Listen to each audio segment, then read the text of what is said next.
All right, well, it's really great to see you all today. And we're excited to be in our eighth module of the support. Many of you know we've been doing this for the last few months, meeting together and talking about different ways to integrate supportive care into the work that we're doing at AHN. My name is Erin, and I'm the palliative and supportive care. Yeah, I'm really excited to be here. Today, we're going to be talking advanced care planning. So it may be familiar with mine. We'll have time for questions and answers. And I've brought forward a few examples or cases where we can talk through it of how to do advanced care planning to our patients at AHN because of the chronicity of their illness.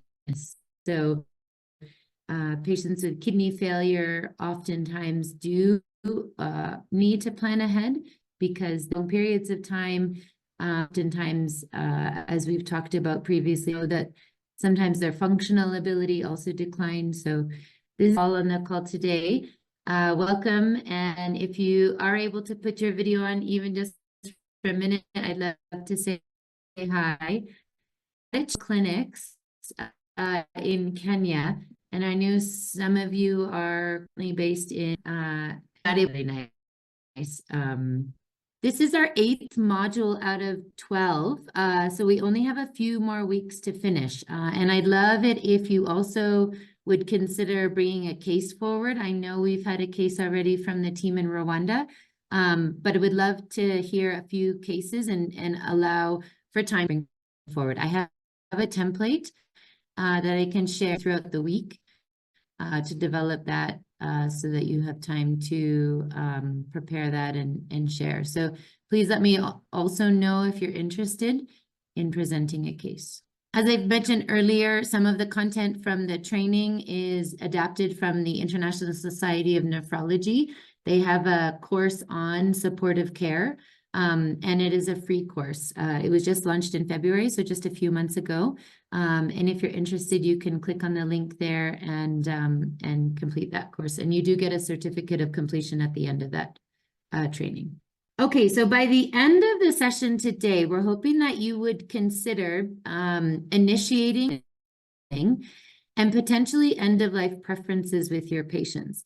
It may not be all of your patients, but we know that there are a variety of patients that may be quite ill and have a poor prognosis even while they're on dialysis. So we want to find ways to, we also hope that you will be a little this type of advanced directive with the support of the nephrologist and others that are on the team. And we'll talk about legal compliance of countries. So we'll talk about that a little bit. And then we hope that through the training today, you'll feel more confident and competent to facilitate these types of discussions. And of course, this comes with time, and we're hoping as we grow our program and we have other providers that are more confident in having these kinds of discussions, you can do some of these skills alongside your colleagues in the supportive care program. And yeah, and hopefully our patients will benefit. Okay, our first question for the group. When you hear, what does that term mean to you?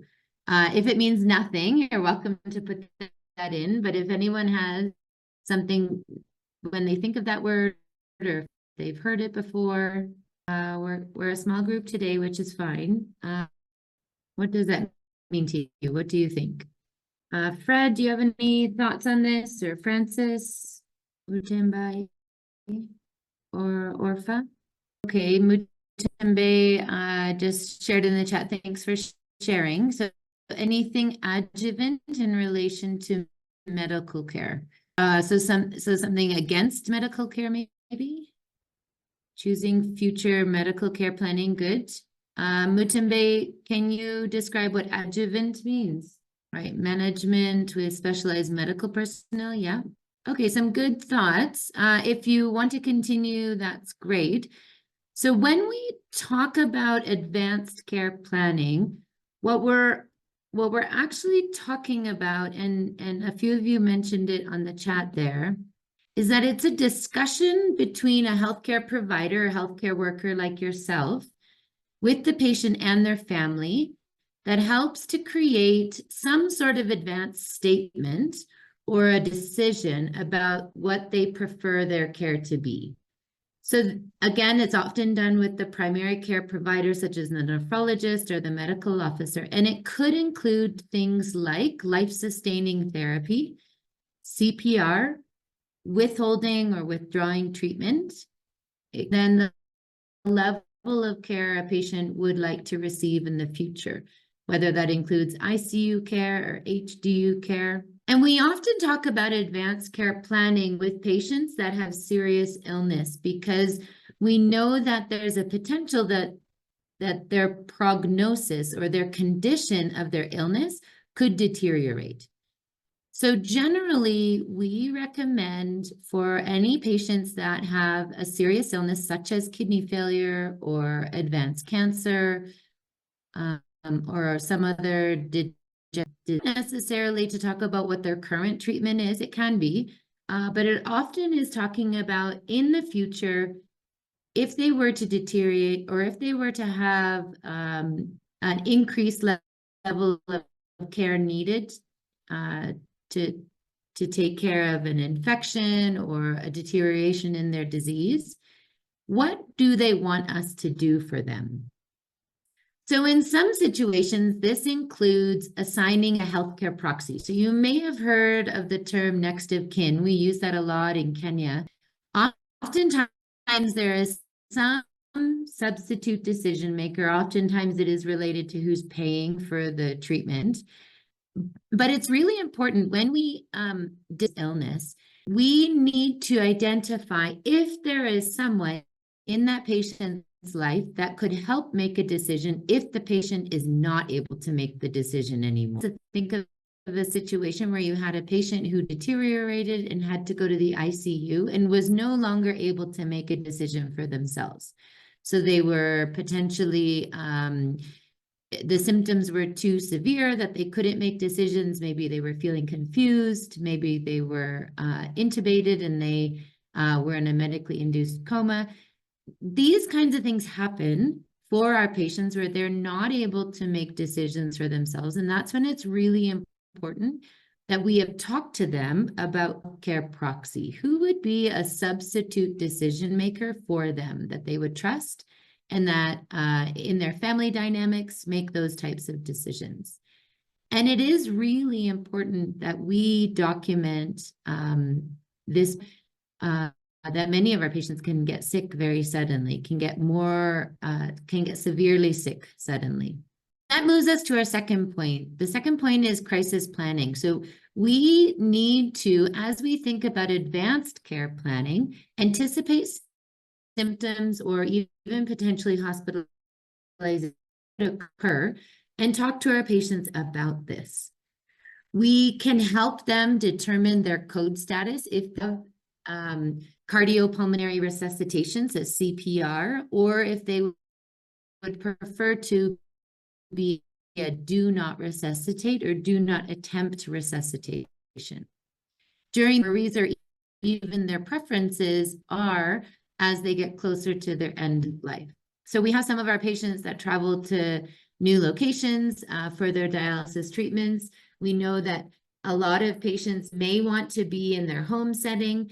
So talking to our patients about where they prefer to be closer to the end of their life is also quite important. So you may be thinking that we identify patients that could have two or more of the six. So generally, we would recommend these types of discussions who have poor outcomes are those that are over the age of 75. It could also be our patients with high comorbidities. So there's a Charlson comorbidity in potentially they have uncontrolled hypertension, they have diabetes, maybe they have advanced cancer. These kinds of patients that have multiple comorbidities would benefit from these types of discussions. Also, another performance based on what they're able to do independently on their own, eating to cooking, feeding, washing them. And this really helps us identify, is their function decreasing or is their function impaired? And then the last group that we often focus on is our patients that are severely serum albumin levels that are less than 2.5. Oftentimes these patients, again, would also benefit from advanced care planning discussions.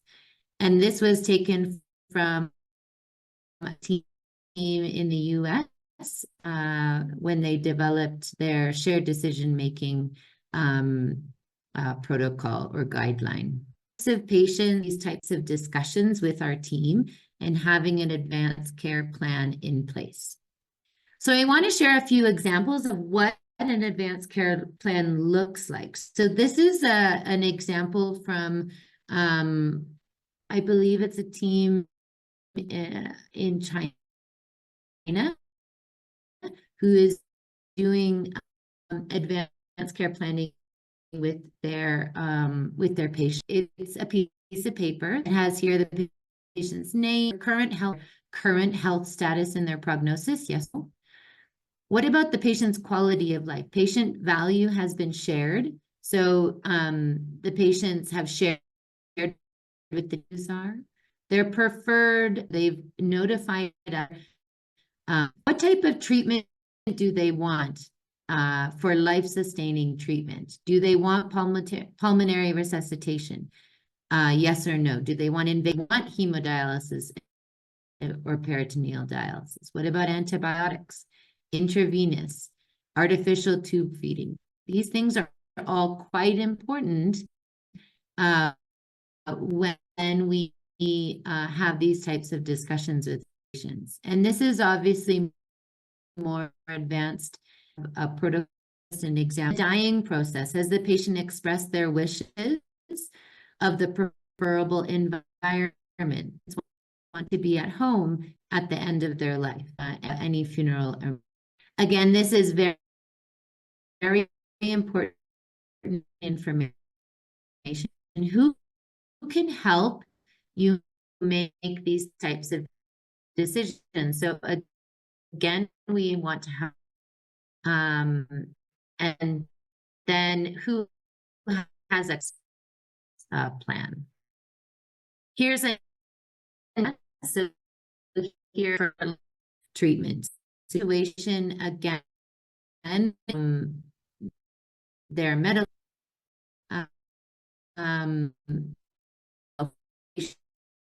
advanced airway interventions, mechanical ventilation, and then defibrillation.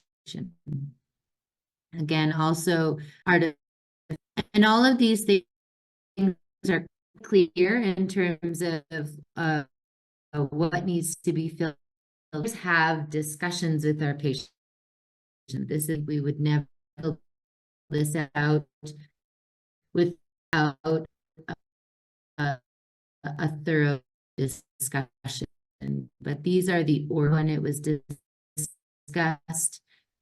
Also at the recognized decision, important form that they're transferred to, or if they're discharged. So it can be kept with the patient at all times. Two kind of different examples of planning. Eventually, the care for our deteriorate. As we think of advanced care planning, it's also important for us to think, and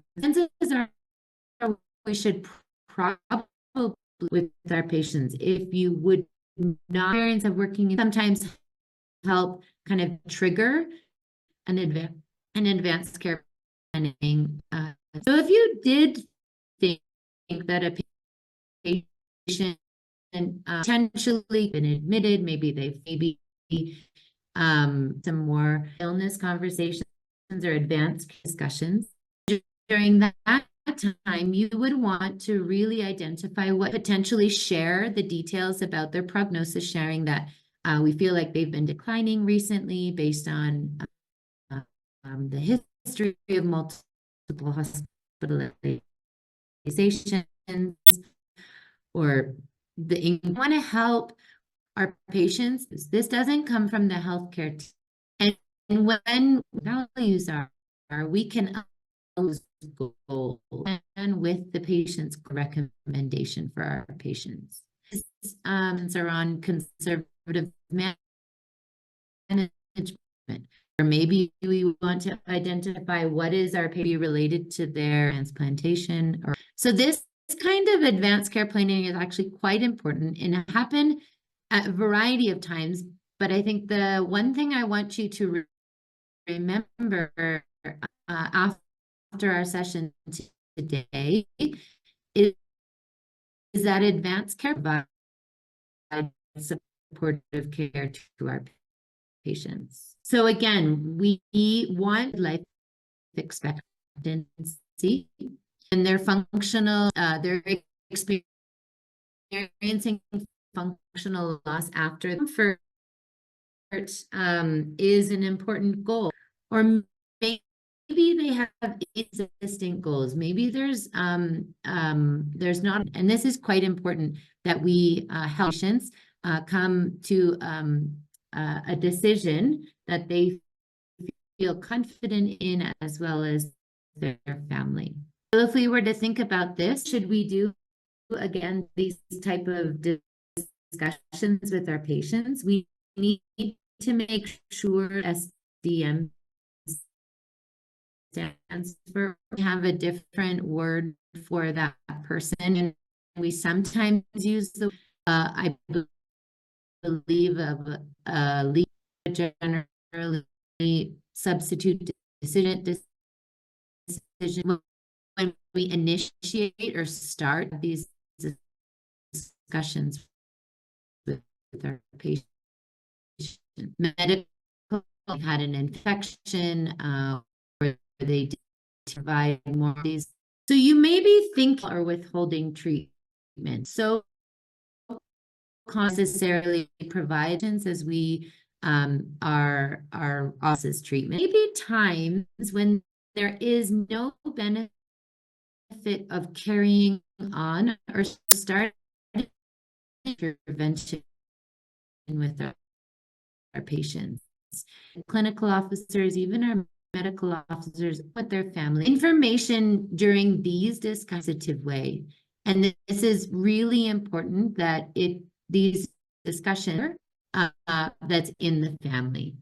So again, however that's the area, important that those discussions happen with all of those people present. During those discussions, we do need to think about what is the risk to the patient of the intervention. And just end-stage renal disease, we've talked about indication of starting. Interesting thoughts I wanted during a case shortly. Potentially high symptom burden. Maybe they've had multiple and the last treatment is generally 6 to 8 days. Have some residual end-stage renal disease with stage 5 kidney disease. Those patients, once they withdraw from dialysis, fairly quickly. We've had discussions with our patient to their home area, or they're having the town. This is really important that our patients understand happen in the event that uremic deaths are just 2% of patients, 75% of patients.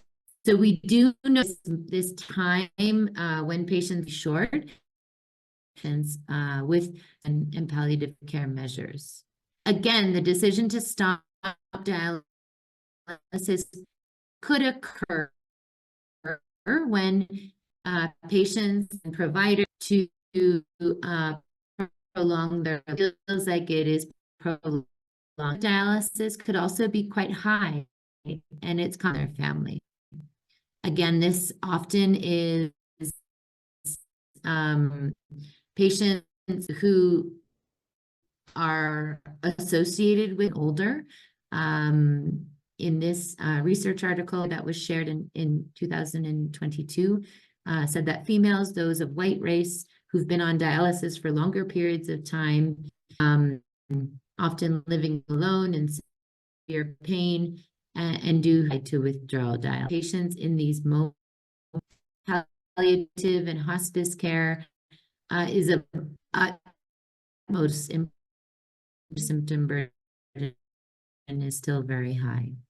So just a few more things. This was the king. So in this guideline, it also identified to advanced care planning. So we'll just quickly review them, and then we'll talk about the case. Patient is to start or institute advanced care plan. The patient understand their care and prepare for the decision that may happen over time. So for our so in ours is the clinical officers, maybe the medical officers, and have patient and family discussions and really be included on their team who's going to ensure that care planning is offered. So we as our champions and feel a person that could one day be in Kenya as we grow our program. Our palliative care nurses will also be part of our family conference was requested, but the family said they didn't want to meet with AHN. And the patient during that time wasn't living with her husband. She had already been separated from her husband. During that time, the patient developed DIB and swelling or edema and still refused dialysis treatment. The mother called and reported that the patient was quite unwell, but she still refused to come for her treatment. So it sounds like quite a lot is going on in this case. And I'm just curious from the discussions that we had previously, how would we go about supporting some sort of advanced care planning discussion with this patient? Obviously, it sounds like the patient has some very strong convictions related to her faith and her religious beliefs. But what could we do in this type of situation? How could we support and have a advanced care planning discussion? I know it's just a few of us, so I'm going to stop sharing my screen, and then I'll put the case in the chat. If you wanted to unmute or put your video on. So what seems to be going on with this patient? I see Freddie has some thoughts. Okay, so I think she's in denial. So counseling will be important before reinitiating dialysis, and also the need for the patient to understand her condition. I think I'll help the patient and family understand her condition and the consequence for sure. So we had talked about earlier for this patient, again, we know that someone who has end-stage renal disease or kidney disease with a less than 15 eGFR has a life-limiting and life-threatening illness, right? So she's not doing very well. She has a fairly poor prognosis. She's very sick, and she's been having issues with her catheter. So it sounds like maybe she's at risk for infection, and she has strong beliefs that she's going to be healed through prayer. So it is potentially true that she could be in some sort of denial or may not fully understand what's happening with her illness. In this situation, it is very important for us to identify what is important for her.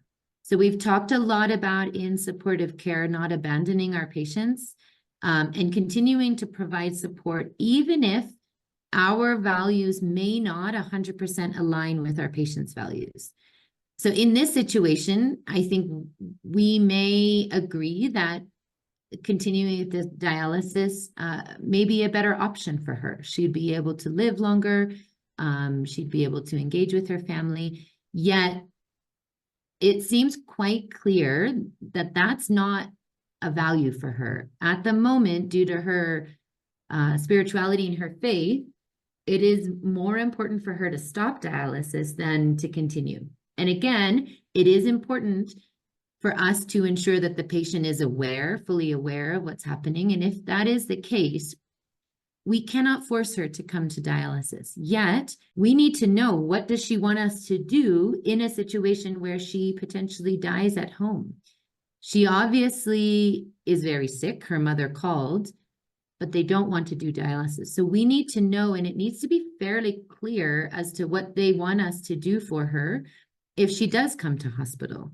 Again, being 26 years old, generally the care that she would receive would be quite intensive care, right? If she showed up at the hospital in the casualty, she would receive full code status, intubation, ventilation, all these things, mostly based on her age, because she's so young. So in this kind of situation, it is very important that we, as her primary provider, really understand, what does she want? It's a bit complex because it sounds like she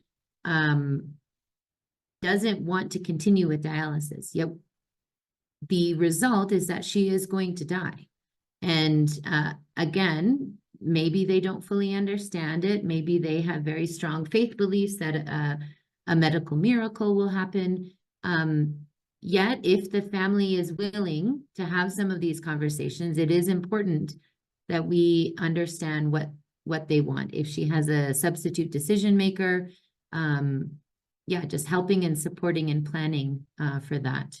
It can be very difficult for our patients where it seems like they're making decisions quickly, not an informed decision. Yet we also need to allow her to make a decision about her health. So it's a bit complex in this situation. The next case I want to share with you, and then we'll finish our discussion for today. All right, so the next situation is a 60-year-old female who was newly diagnosed with CA of her cervix with chronic kidney disease of less than 20. So the patient has been counseled and she started on hemodialysis. Subsequently, she developed an infection with purulent drainage with attempts to save the catheter being futile, and it was removed. The patient appeared to be in denial during that time and refused the catheter to be changed and continuation with the hemodialysis. She currently is on conservative management, but unfortunately has been declining the follow-up phone calls from our team. So we have another fairly similar situation where a patient is quite sick, had an infection, didn't want to continue with dialysis, and then despite our effort of supporting the patient, has not wanted to be kind of followed up and connected. So in this situation, again, how do we integrate some sort of advanced care planning? How do we support our patients? Obviously, most of this would have to happen before our patients stop talking to us or stop picking up our calls. But what can we do in these kinds of situations? So here we have a woman that's a little bit older. She has another serious comorbidity of CA cervix. Again, may not necessarily have the same values that we do, yet how do we understand the situation from her perspective and really provide that holistic supportive care that she needs? What are your thoughts on this case? Yeah, for sure. I think that's a really good idea, Dr. Azet. We may, in this situation, because the patient, it seems like had been on dialysis, maybe it would be good in this situation to connect with her family, for sure. So if the patient isn't directly picking up calls or is declining our calls, what are some things we could do to get more people involved? Involving the guardian and seeing what could be done, for sure, or a close relative. In this type of situation, I think because of her illness, potentially she could be in shock. She could be having a lot of emotional responses to being newly diagnosed with cancer, with kidney disease, being on dialysis, then getting an infection. She could feel quite overwhelmed. and may not want to continue with intensive treatment such as hemodialysis. And again, we know at AHN, our main goal is to provide hemodialysis for our patient, yet one of our big values is patient-centered care. So in this situation, again, we may not be 100% in line with her decision, yet we need to find ways to not abandon the patient. And maybe for this situation, it would be through the family. So engaging the family, identifying that even if she chooses not to continue with dialysis, that there will be symptoms that come up. She will need to have potentially some supportive care. She will need to think about what to do if she continues to decline. Does she want to be treated in hospital? Does she want to be treated in the ICU? Again, these are hard discussions to have, yet in the moment of the crisis is not necessarily when patients and families should be the first time thinking about these decisions. Then it's very stressful. So finding good ways to support patients, having the conservative management where they continue to come for follow-up visits despite not being on dialysis can be really helpful and really improve our patients' quality of life, not changing the outcome. A patient with end-stage renal disease or kidney failure will die without dialysis. We know that. Yet I think as we continue to integrate aspects of supportive care into the work that we do, what can we do to really improve the quality of life for the amount of time that they are living? Another good point, I think the patient feels like dialysis has a poor prognosis because of the infection. So definitely finding ways to reach out to the family and explain how dialysis could help her. Yeah. So maybe she's misinformed about the infection and it really made her nervous or scared that this is going to happen all the time. So yeah, maybe informing her that infections do occur, but they don't happen all the time, reassuring her that we're here to support her through this program can be really helpful. For a patient that has end-stage kidney disease, that has cancer, it can be very overwhelming. So we also need to identify their emotional status, how they're coping. These are all things that we've talked in previous sessions, but it's quite important. And it is important that we don't quickly judge our patients, saying that they're in denial or they're not adherent. They're going through a lot. All right, so I see that we just have a few more minutes. Let me just share my screen as we come to an end.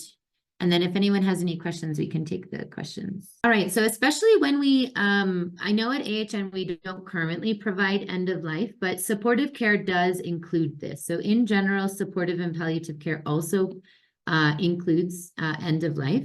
So we do, as we go forward and as we grow our program at AHN, we need to find ways to understand what our patients want and how we can support them. So it could be referral to palliative care at some of our partner facilities, maybe hospice or home-based care.